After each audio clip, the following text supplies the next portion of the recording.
오늘 함께 나눌 말씀은 마태복음 16장 21절에서 28절까지입니다. 한 목소리로 다 읽겠습니다. 찾으셨죠? 21절에서 28절까지 읽습니다. 시작. 이때로부터 예수 그리스도께서 자기가 예루살렘에 올라가 장로들과 대제사장들과 서기관들에게 많은 고난을 받고 죽임을 당하고 제3일에 살아나야 할 것을 제자들에게 비로소 나타내시니 베드로가 예수를 붙들고 항변하여 이르되 주여 그리 마옵소서 이 일이 결코 주께 미치지 아니하리이다. 예수께서 돌이키시며 베드로에게 이르시되 사탄아 내 뒤로 물러가라. 너는 나를 넘어지게 하는 자로다.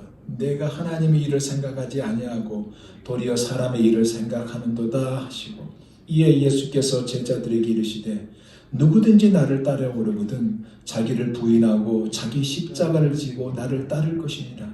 누구든지 제 목숨을 구원하고자 하면 잃을 것이요 누구든지 나를 위하여 제 목숨을 잃으면 찾으리라. 사람이 만일 온 천하를 얻고도 제 목숨을 잃으면 무엇이 유익하리요? 사람이 무엇을 주고 제 목숨과 바꾸겠느냐?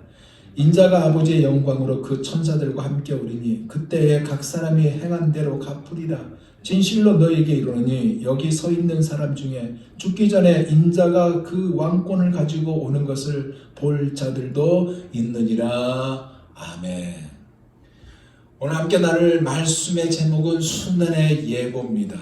여러분, 가시고기라는 소설을 읽어보셨는가요? 가시고기. 아마 이 책 제목은 아마 여러분이 들어봤을 것입니다. 가시고기. 이 소설은 조창현 씨가 쓴 소설이에요. 주제가 뭐냐? 부성애입니다. 아버지의 사랑, 부성애. 가시고기라는 고기가 있는데요. 이 고기는 아주 작은 민물고기입니다. 그런데 이 고기에 아주 특이한 점이 있어요. 무슨 얘기냐? 암놈이요. 알을 바위틈에다 놓고 그냥 가버리는 거예요. 키우지도 않고 그냥 가버립니다. 그럼 어떻게 해요? 암놈이 가버리니까 순놈이 돌보고 보호하는 거예요. 저기 와서 새끼를 침공하면 목숨을 걸고 새끼를 보호하고 정성스럽게 키우게 됩니다. 이렇게 키우다 보면 어느새 모두가 다 자라잖아요. 그래서 자기의 갈 길을 가버리고 만답니다. 그때 아빠 가시고기는 힘이 다 빠져서 돌 틈에 머리를 박고 죽어버리는 고기예요.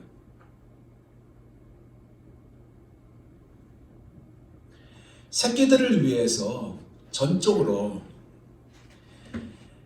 희생하는 고기이고 새끼들을 위해서 자기 몸을 버리는 고기가 바로 이 가시고기입니다. 오늘 본문이요, 이 이야기를 하고 있습니다. 자기 몸을 버리신 예수님에 대한 말씀입니다. 이 본문을 나누면서 우리 함께 은혜를 받고자 합니다. 사실 본문은요, 베드로가 가이사라 빌립보에서 신앙 고백을 한 후에 하신 말씀입니다. 그리고 자기 십자가를 지고 가는 것이 무엇인지에 관한 말씀이기도 합니다. 왜냐하면 25절에 누구든지 제 목숨을 구원하고자 하면 잃을 것이요 누구든지 나를 위하여 제 목숨을 잃으면 찾으리라 라고 하고 있기 때문에 그렇습니다. 우리는 먼저요, 이 말씀을 하신 배경을 살펴볼 필요가 있습니다. 앞에서도 말했듯이 제자들을 데리고 헐몬산 근처에 있는 북쪽에 위치한 가이사라 빌립보에 예수님이 가셨습니다. 이곳은 황제의 도시입니다.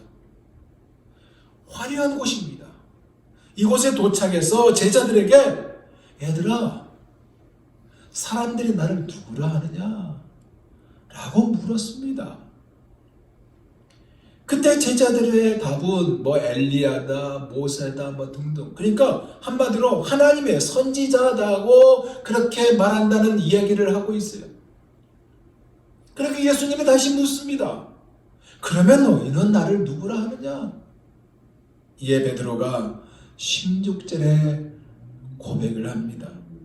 주는 그리스도시요 살아계신 하나님의 아들이십니다. 이 답에 주님은 기뻐하셨고 이제 메시아가 무엇을 해야 하는지를 가르치기 시작합니다. 그것이 바로 오늘 본문 시작 21절이에요. 이렇게 말합니다. 이때로부터 예수 그리스도께서 자기가 예루살렘에 올라가 장로들과 대지사들과 서기관들에게 많은 고난을 받고 죽임을 당하고 제3일에 살아나야 할 것을 제자들에게 비로소 나타내시니 그런데요 주는 그리스도시요 살아계신 하나님의 아들입니다 라고 고백한 베드로가 뭐라고 그래요? 아니되옵니다. 아니되옵니다라는 반응을 보인 것이에요. 22절을 볼까요? 베드로가 예수를 붙들고 항변하여 이르되 주여 그리 마옵소서. 이 일이 결코 주께 미치지 아니하리다. 붙들고 항변하였다? 이거 뭐냐면 따로 붙들고 주님의 옷자락을 붙들고 아니되옵니다. 이런 일은 일어나서도 안 되고요. 그러니 지금 이 말씀을 취소해 주세요. 거두어 주옵소서라고 대들었던 거 아닙니까? 왜 그랬을까요? 사실 이것은요, 자신의 관점에서, 자신이 생각하는 관점에서 강하게 꾸짖는 반응이었거든요. 그리고 주님의 일과는 전혀 상관이 없는 것이었다는 얘기입니다. 그러면 주님의 일은 무엇이고 사람의 일은 무엇일까요? 주님의 일은 무엇일까? 주님의 일은요, 당신이 친히 고난을 받아 십자가에서 죽는 것입니다. 그리고 그 후에 부활하셔야 하는 것이 주님의 일이에요. 왜냐하면 이것이 결국요 모든 인류의 구원을 완성하는 것이기에 그렇습니다.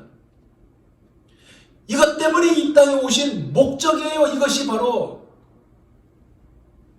근데 사실 베드로는 이렇게 강변을 해서는 것이 아니라 아멘 했어야 되는 겁니다. 아멘. 근데 베드로는 강변을 했어요. 그러면 베드로는 왜 주님의 고난을 받고 죽는 일은 절대로 일어나서는 안 된다는 이 주장을요 따지듯이 한 것일까요? 그의 잘못된 오해입니다. 이 부분에 대해서 예언된 다시 살아난다는 말씀의 근거가 어디에 있냐면 호세아서 6장 2절에 나온 말씀입니다. 이 호세아서 6장 2절의 말씀에 대한 오해예요. 이 말씀이 이런 말씀이에요. 여호와께서 이틀 후에 우리를 살리시며 셋째 날에 우리를 일으키시니 우리가 그 앞에서 살리라. 이 말씀을 그가 제대로 인식하지 못했기 때문이고 실제로 일어날 일이라는 그것조차도 생각하지 못했던 것입니다. 그리고 또 하나 가장 중요한 이유는 예수가 죽으면 자신의 계획이 틀어지잖아요. 그래서 예루살렘에서 일어날 예수님의 운명을 강력하게 거부했던 것입니다. 그러자 예수님의 말씀이 무엇이에요? 23절 예수께서 돌이키시며 베드로에게 이르시되 사탄아 내 뒤로 물러가라. 너는 나를 넘어지게 하는 자로다. 내가 하나님의 일을 생각하지 아니하고 도리어 사람의 일을 생각하는도다. 한마디로 사탄아 물러가라. 이렇게 말했어요. 엄하게 책망하신 것이에요. 생각해 보세요. 자신의 계획을 발표했어요. 자신의 생각을 이야기했어요. 그 생각에, 그 계획에 방귀를 든 것처럼 보이고 있지 않습니까? 그 계획에 방귀를 든다고 사탄아 물러가라 이렇게 할 수 있겠습니까? 너무 심한 표현 같지 않아요? 안 그래요? 그러면 주님이 왜 이렇게 심하게 표현을 했을까요? 내 계획대로 되지 않는다고 그렇게 하느냐? 이것이 아니에요. 하나님의 일을 생각하지 않고 사람의 일을 생각했기 때문에 그렇게 했고요. 즉 베드로의 생각은 결국 사람의 일이었다는 얘기입니다. 그렇다고 해서요, 베드로의 이 주장이 큰 잘못으로 볼 수가 없는 이유는 타락한 인간에게는 지극히 있을 수 있는 모습이라는 얘기입니다. 자신의 꿈이 있는데, 자신의 소망이 있는데 그 꿈을 잠시 감추고 있어요. 감추고 있지만 언젠가는 이루고 싶은 그 꿈이 예수가 죽어버리면 다 끝나는 것이라는 이 생각, 지극히 당연하다는 것입니다. 무슨 얘기냐? 하나님의 일과요, 사람의 일을 구분하기가 쉽지 않다는 얘기예요. 그러면 사람의 일은 무엇이고 하나님의 일은 무엇일까요?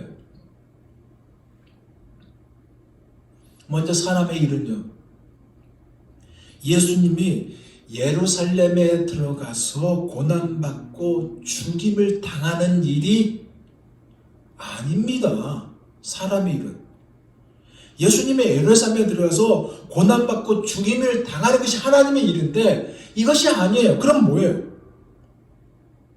앞으로 할 일이 많기 때문에 사람들을 많이 모아서 힘을 키우고 큰 교회도 세워나가고 교회 건물도 사고 지역사회도 갱신해야 되고 후원자도 많이 만들어서 세계 선교를 하는 것. 그래야만 자기들도 한 자리를 가질 수가 있고, 그리고 제사장들과 서기관들을 바로 세울 수 있다는 이 생각. 이것은 큰 힘이 있어야 가능하다고 그들이 여겼기 때문에 이런 생각을 하고 있다는 거예요. 근데 여러분, 이것은 하나님의 일이 아니라 사람의 일이고 사탄이 원하는 일입니다. 그러기에 예수님께서 돌이키시며 베드로에게 라고 말씀을 하셨고요, 가장 심한 말로 야단을 쳤던 것입니다. 그렇다면 반대로 하나님의 일은 무엇일까요? 24절이요, 바로 하나님의 일입니다. 24절 봅니다. 이에 예수께서 제자들에게 이르시되 누구든지 나를 따라오거든 자기를 부인하고 자기 십자가를 지고 나를 따를 것입니다. 자기의 꿈을 가지고 자기가 원하는 대로 그 꿈을 향하여 만들어가고 만나고 엮어가는 것이 아니라 예수님을 따르면서 자기를 부인하고 자기 십자가를 지고 가는 길, 이 길이 하나님의 일이라는 얘기예요. 즉 이 길은 고난을 감수하는 길이고요, 결코 쉬운 길이 아니라는 말입니다. 오카노 목사님이 쓴 책 길이라는 아주 조그만 소책자가 있어요. 그 책에 나온 내용입니다. 목사님이 이런 말을 했어요. 들어보세요. 예수님이 이 땅에 오신 분명한 목적은 바로 십자가 구원이었고, 이 땅에서 3년 동안 하신 사역은 제자들을 가르치는 일이었다. 제자들은 함께 먹고 자면서 생활을 하므로 그들은 예수님의 말씀과 행적 하나하나를 보고 배우면서 닮아가는 법을 배웠다. 하지만 그들이 완벽했는가? 완벽하게 닮았는가? 아니다. 베드로는 예수를 3번이나 부인했고, 예수가 십자가에 못 박히실 때 그들은 예수를 버리고 뿔뿔이 흩어졌다. 하지만 그러한 제자들을 예수님은 나무라지 않으셨다. 그 부족한 제자들이 결국에는 권능을 받고 나아가 수많은 사람들을 낳는 어부들이 되었다. 무슨 얘기예요? 베드로의 이런 행동 지극히 당연할 수 있다는 얘기입니다. 사실 제자들은요, 여러 종류의 사람들이 모였습니다. 어부인 베드로가 있죠. 안드레, 야고보와 요한, 그리고 세리, 마태, 예수님을 판 가룟 유다 등등 여러 종류의 사람들이 예수님을 따랐습니다. 그들은 배우고요, 하는 일들은 달랐지만 공통점이 있었어요. 그것이 무엇인지 아세요? 바로 즉시입니다. 즉시. 그들은 즉시 예수님을 따라갔어요. 베드로는요, 그물을 기르던 것을 버려두고 예수님을 따랐고, 안드레, 야고보도 그 아비와 배를 버려두고 예수님을 따랐습니다. 세금을 걷던 마태는요, 세금을 걷던 것을 그 자리에 버려두고 예수님을 따랐습니다. 사랑하는 여러분, 하나님의 일은요, 제자로서의 삶을 살아가는 것이고, 내가 가진 모든 것을 즉시 내려놓고 예수님의 십자가의 길에 동참하는 것입니다.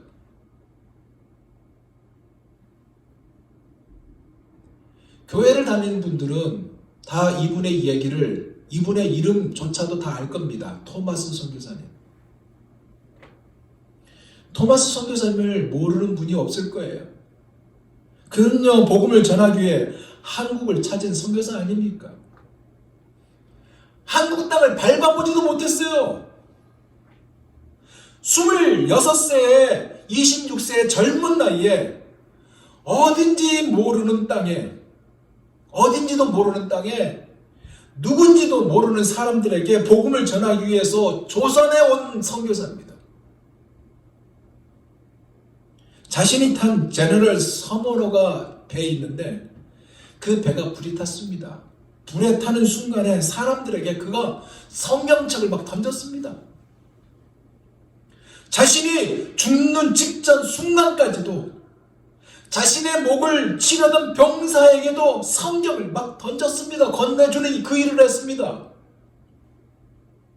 그가 한 하나님의 일은요, 겨우 죽어가며 뿌린 몇 권의 성경책뿐이었어요.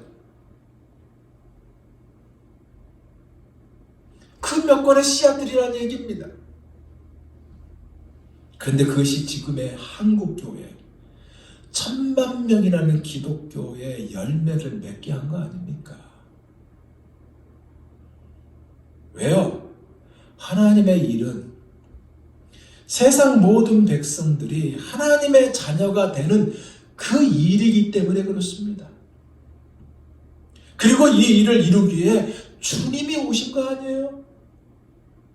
영원히 죽을 수밖에 없는 우리를 살리려고 죽으시기 위해서 오셨잖아요. 말씀을 준비하다가 저는 가까이 지내는 김석균 목사님의 찬양 한 곡이 떠올랐습니다. 제목이 주의 길을 가리이예요. 예전에는 이 찬양을 들었을 때 그냥 좋은 찬송이구나 라고만 생각했습니다. 근데 내용을 들여다보니까 좋은 정도가 아니에요. 가사가 이렇습니다. 들어보세요. 비바람이 앞길을 막아도 나는 가리 주의 길을 가리. 눈보라가 앞길을 가려도 나는 가리 주의 길을 가리. 이 길은 영광의 길, 이 길은 승리의 길. 나를 구원하신 주님이 십자가 지고 가신 길. 나는 가리라 주의 길을 가리라. 주님 발자취 따라 나는 가리라. 나는 가리라 주의 길을 가리라. 주의 발자취 따라 나는 가리라.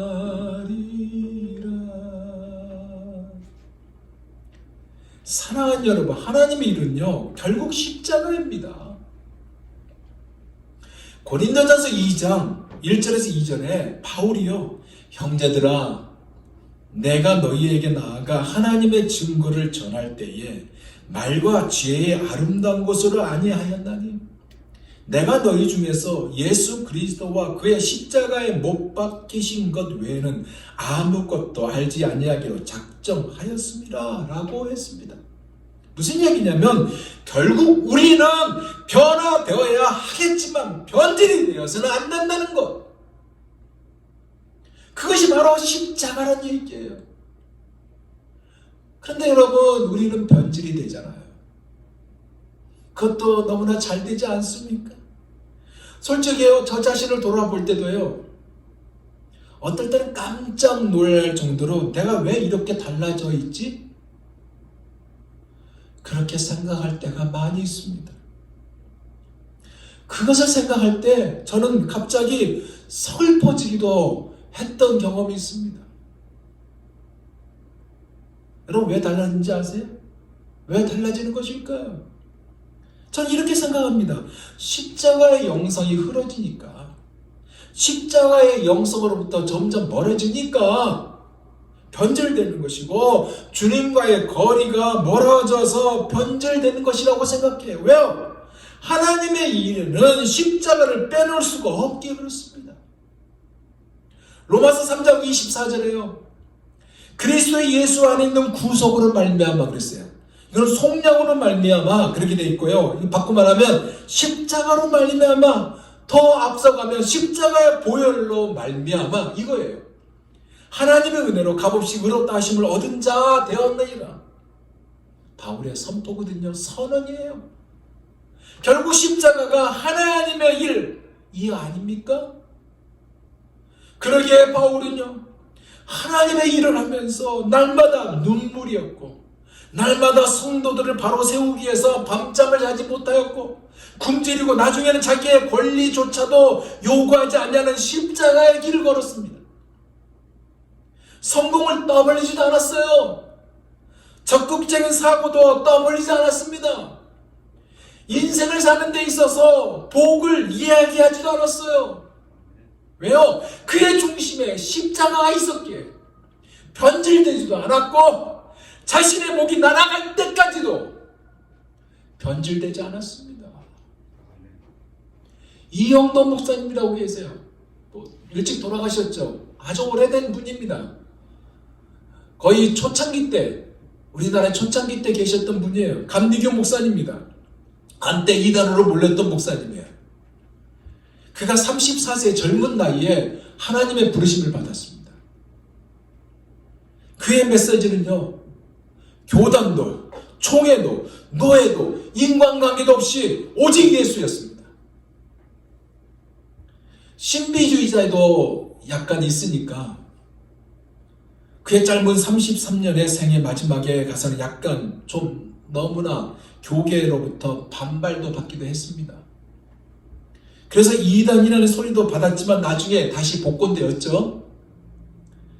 이영도 목사님이 이런 말을 했습니다. 들어보세요.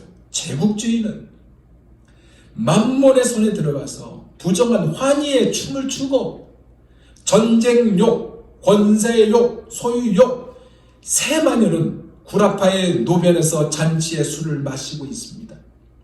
주님, 저 구라파 천지에는 당신이 유하실 곳이라고는 일간 두 옥도 남지 않습니다. 일간 두 옥이란 말은 무슨 말이냐면 한 칸 안팎의 작은 오막살이라는 그 의미예요. 이것도 남지 않았다는 말입니다. 그렇게 말한 거예요. 옷이 없어서. 그리스도예요. 발길을 돌려 이리 옷이 없어서. 아시아에서 당신의 처소를 잡으시옵소서. 무슨 얘기예요? 주님이 유럽에 거찰 곳이 없다. 요즘의 말로 한다면 주님, 이 미국에는 주님의 거찰 곳이 하나도 없습니다. 오세요. 한국으로 오세요. 이 말이에요. 바꿔 말하면 주님, 지금 한국에는 주님의 거찰 곳이 점점점 좁아지고 있습니다. 이 미국, 특히 이 뉴저지, 페어위에 있는 우리 사랑교회로 오세요. 이 말이에요. 혹시 우리는 이 금지마저 잊어버리고 살지는 않습니까?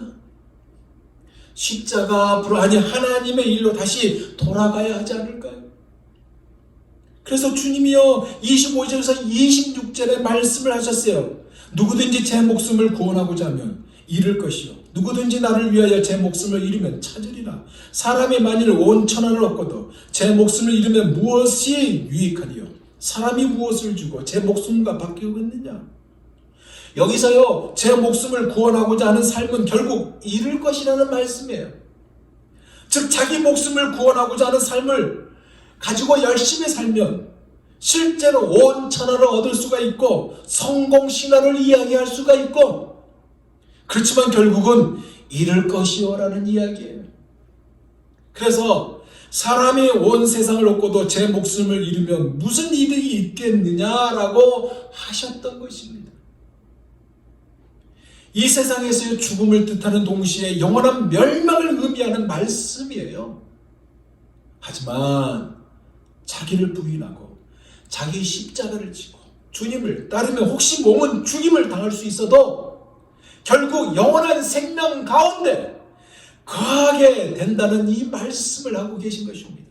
그러기 27절에서 아주 중요한 말씀을 주님이 하고 있습니다. 인자가 아버지의 영광으로 그 천사들과 함께 오리니 그때에 각 사람이 행한 대로 갚으리라. 자기 이익만을 추구하며 산 사람은 심판을 받지만 반대로 자기를 부인하고 자기 십자가를 지고 주님을 따르는 자에게는 상을 내리신다는 것이에요. 이 말은 바꿔 말하면 예수를 소유하는 자에 대한 말씀입니다. 왜냐하면 예수님이 천국이고 밭에서 발견한 보화와 같고 아주 값진 진주를 발견한 상인과 같기 때문에 그래요. 이것을 발견한 사람이 어떻게 해요? 그것을 사람들에게 알리지 않고 숨기잖아요. 그리고 기뻐하며 돌아가요. 그래서 자기의 전 재산을 다 팔아서 그 밭을 삽니다. 또 값진 진주를 발견한 상인도 자신의 전 재산을 팔아서 그 진주를 사요. 제가 어제 유튜브에 살짝 보다가 아주 재밌는 광경을 봤습니다. 황학동, 청계천이 한국에 황학동에 도깨비 시장이 있어요. 벼룩시장. 거기에 자판에 이 시계, 손목시계 있잖아요. 손목시계가 왕창 이렇게 흐트러져 있대요. 근데 이상맹이라는 그 가수가 그 시계의 값어치를 알아. 어떤 시계의 값어치를. 근데 막 중고 100원, 1000원, 만원 그런 시계 가지고 흐트러서 그 정말 값어치 있는 시계 그 안에 딱 있었대요. 그래서 자기 습관에는 좋아가지고 이거 사면 내가 큰 돈을 벌겠다는 마음으로 아저씨 이거 얼마예요? 물어봤대요. 그랬더니 그 주인을 함부로 만지지 마세요. 왜요? 그거는 수백만 원입니다. 그렇게 얘기했대요. 아니 허술하게 있는 그 시계도 무리해서 어떻게 주인이 그걸 할까? 주인을 안다는 거예요. 함부로 만지지 마세요. 수백만 원이에요. 그래서 자기가 입이 딱 다치지고 말았다. 그런 얘기를 유튜브에서 봤습니다. 무슨 얘기예요? 너무 귀하니까 사람들을 속이고 그 밭을 사는 거예요. 전 재산을 팔아서. 왜냐? 너무나 귀하니까. 근데 여러분, 이 보화와 진주가 바로 하나님의 나라이고 바로 예수 그리스도입니다. 그런데요, 아이러니하게 여러분 보세요. 제 목숨을 구원하고자 하신 삶은 결국 이럴 것이라는 이 말씀하신 예수는, 아니 우리 주님은요 30대 초반의 나이에 십자가에 처형당했습니다. 반면에 예수에게 십자가형을 내리는 빌라도는요 잘 먹고 잘 사다가 죽었습니다. 잘 살다가 죽었어요. 무슨 얘기인지 아세요? 현실은요 먹고 마시고 입을 것이 궁극적인 관심이란 얘기입니다. 그런데 주님은 한술 더 떠서 28절을 마무리하고 있습니다. 28절에요. 진실로 너희에게 이르노니 여기 서 있는 사람 중에 죽기 전 인자가 그 왕권을 가지고 오는 것을 볼 자도 있느니라. 무슨 의미일까요? 이 말 그대로 표현한다면요, 제자들이 살아있는 동안 예수님의 재림을 경험할 수 있다는 말이에요. 근데 정말 이 의미일까요? 아니에요. 이런 의미가 아니에요. 단어를 한번 하나씩 짚어보면요, 왕권이라는 이 단어는요, 나라를 가리키는 바실레라는 의미입니다. 그리고 주님이 마태복음 4장 17절에 회개하라 천국에 가까웠느냐 할 때 천국이라는 이 단어는 바실레리아 톤 우라논이라는 단어예요. 주기도문에서 주님이 그랬어요. 나라의 임하옵시면서 이 나라는 또 바실레예요. 종합해 봤을 때 28절에서 말하는 하나님의 나라 있죠? 이거는 여기서 경험하는 사람도 있을 것이고 하나님 나라 경험이 곧 생명을 얻는 다른 이 말씀이에요. 그러니까 주님 당신이 이 목적을 위해 친히 오셨다는 말이고 그 사역이 바로 첫 소대에 말했던 21절 이거와 연결된다는 얘기입니다. 이때로부터 예수 그리스도께서 자기가 예루살렘에 올라가 장로들과 대제사장들과 서기관들에게 많은 고난을 받고 죽임을 당하고 제3일에 살아나야 할 것을 제자들에게 비로소 나타내시니 왜요? 그래야만 영원한 생명을 얻고 그리스도의 영광에 참여하게 될 것이기에 그렇습니다. 그런데 여러분 요즘 어떻습니까? 하나님의 나라는요, 당연히 하나님의 통치인데 하나님의 통치가 무너지는 세상 같지 않습니까?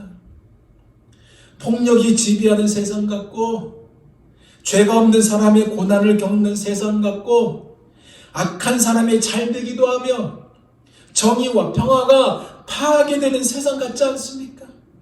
여자와 남자가 구분되지 않는 정말로 어둠을 향해서 가는 세상이란 이야기입니다. 이것이 너무나 거대하기에 하나님이 직접 심판할 수밖에 없고 그 결정적인 역할자가 바로 인자인 예수 그리스도가 오셔야 하는 때가 다가오고 있잖아요. 솔직히 예수님이 계신 그때는요, 하나님이신 당신이 계셨기에 하나님의 나라가 이미 여기 있다고 선포한 것은 지극히 당연한 얘기예요. 그리고 안식일의 주인이잖아요. 그래서 안식일의 주인이 계시기 때문에 금식할 필요도 없었어요. 근데 이것을 당시 제사장과 서기관들이 이해할 수 없었던 거 아닙니까? 이제 말씀을 마무리하고자 합니다. 중요한 것은 하나님의 나라는 로마 정치나 경제와 사회에 의해 절대로 제한받지 않는다는 것입니다. 제가 다음 주에 이 말씀을 중심으로 나누게 될 거예요. 그런데 보세요. 우리는 코로나 바이러스 지금 팬데믹 상태 아닙니까? 일상이 차단되는 조치, 팬데믹을 우리가 겪고 있어요. 안 그래요? 이런 상황에서 숱한 그리스도인들에게 더 힘든 일이 있다면 교회 폐쇄이고 함께 모여 예배하고 기도하며 하나님의 말씀을 들을 수 없게 되었다는 것입니다. 온라인 예배도요, 분명히 훌륭한 대안입니다. 그렇지만 진짜라는 것의 대체물일 뿐이에요. 만약에 교회들이 완전히 무너지고 다시는 교회로 돌아갈 수 없게 된다면 어떻게 되겠습니까? 깊은 절망에 빠지지 않겠어요? 그럼에도 불구하고 예수님만이 여전히 새로운 시각, 새로운 도전, 새로운 희망입니다. 지금도요, 예수님은 전혀 새로운 차원에서 우리의 삶에 개입하십니다. 이것을 누리는 자가 누군지 아세요? 자기를 부인하고 그리스도의 고난에 참여하는 제자의 삶을 살아가는 사람들입니다. 하나님의 일은요, 자기를 부인하고 자기를 죽이는 것입니다. 그리고 하나님의 뜻에 전적으로 복종하고 하나님을 가장 앞에 앞세우는 삶입니다. 사랑하는 여러분, 우리는 그리스도의 제자 아닙니까? 그 이유가 뭐라고 생각하세요? 예수님과 같이 자기를 부인하는 삶을 살아가려고 노력하고 있기 때문에 그렇습니다. 힘들어도요, 때론 넘어졌어도요, 주의 말씀을 붙들고 일어나는 자들이기에 그렇다는 것이에요. 그렇다면 여러분, 여러분의 인생은 누구에게 초점을 맞추고 사십니까? 여러분의 인생을 누구에게 맡기고 있습니까? 우리의 인생을 예수 그리스도께 맡기기를 원합니다. 이번 한 주간 이 은혜 가운데 살 수 있는 여러분 모두가 다 되시기를 예수 그리스도 이름으로 축원드립니다. 기도하겠습니다.